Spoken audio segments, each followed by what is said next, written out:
I want to focus on a different aspect of readiness and personnel, which is recruitment. And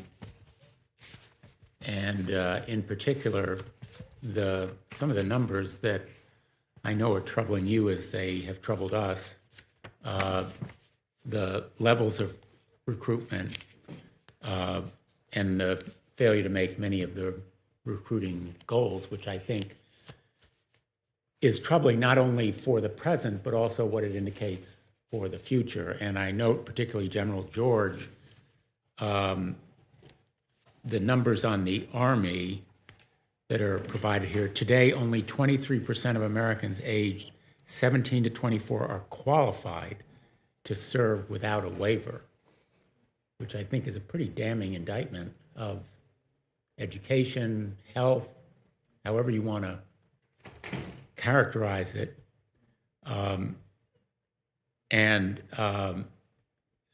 As you say, the problem is not just finding qualified recruits. Propensity to serve among young men and women is also the lowest in recent history at 9%.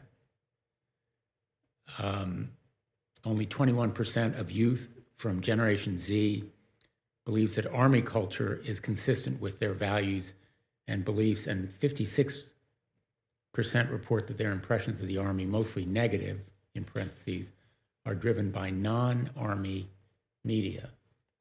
I don't know how we keep our military as the greatest in the world, and it is now, as a parent of two sons who have served, one in the Marine Corps, the other as a Navy SEAL. I don't know what we can do to change the culture, the propensity to serve, the readiness in physical and mental and emotional and educational qualification. But I'd like to know from the services, perhaps beginning with you, General George, are we strategizing this fundamental longer range problem? I know that the Army wants to meet its immediate recruiting goals. That's certainly on your mind. But what about the larger problems? Is there a strategy in the services for recruiting? We've been talking mostly about retention so far, I think. Yes, Senator. So, I mean, obviously, we talk about this all the time, and two aspects that you kind of talked about. I mean, what are some of the adjustments that we can make? But we're having a big challenge, and we want to see this also as an opportunity to change how we go about doing things. We've done some where it's like the Future Soldier Prep course that we're doing to get people in to actually raise them. So they go down and they are able then to meet the physical standards. They're able to pass the ASVAB test, and that's working, I mean, greater than 95% that have going through that. We're looking at how we select recruiters, and do we have recruiters in the right places? We're looking at JROTC programs. We're looking at marketing. And then, we're just looking longer term at how we have approached this. We're at the 50-year mark of the all-volunteer force. What do we need to change? And as I mentioned, when I enlisted right out of high school, and we have a lot of people in our service that have done that. It is a great way to advance, and we just gotta we're pouring our heart into getting the message out, and I think everybody has got that across all the services, and so we have a big part to play in that. Admiral, I would just add that. We too are doing a lot of the things that the Army is doing in regards to having a future sailor prep course. First for physical fitness, we just started that, and then this fall we'll be doing one on the academic side.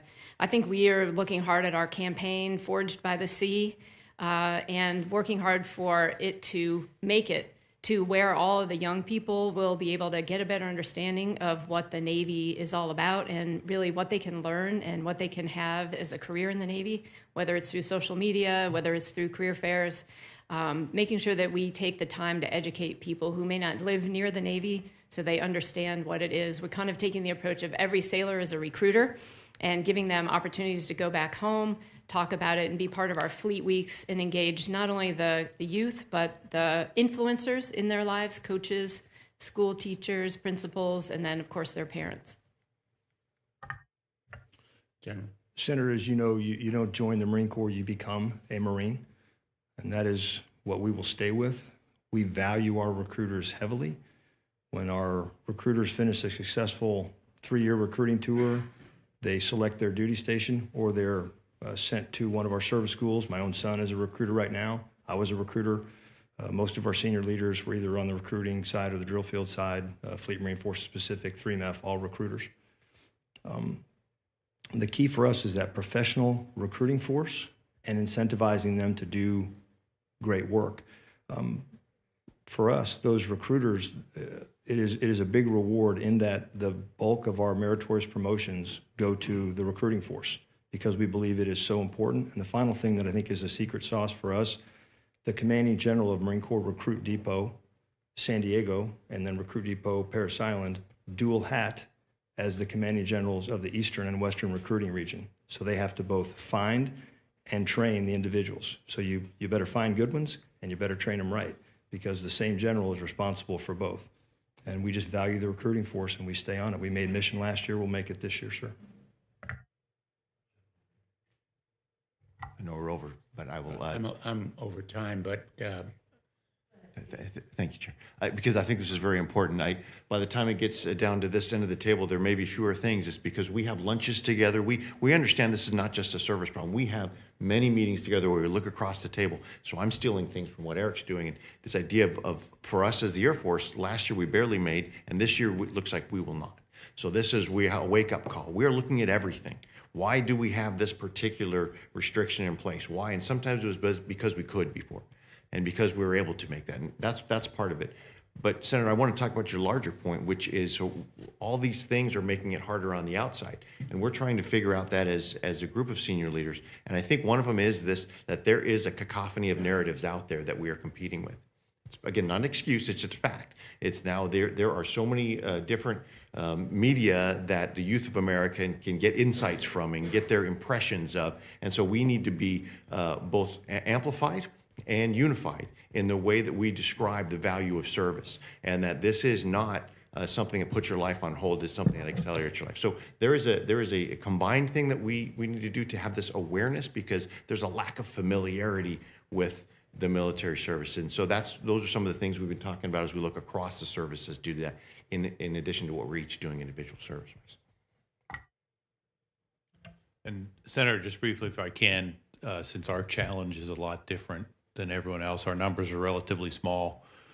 We can't be in every hometown in a recruiting station, and we don't need to be. So we're looking a lot at new approaches to recruiting, targeting regions, targeting specialties. And when we look at that and the use of social media and some other things, there are perhaps things that we can learn and trailblaze for the rest of the force that may help them in future recruiting opportunities as well. thank you all.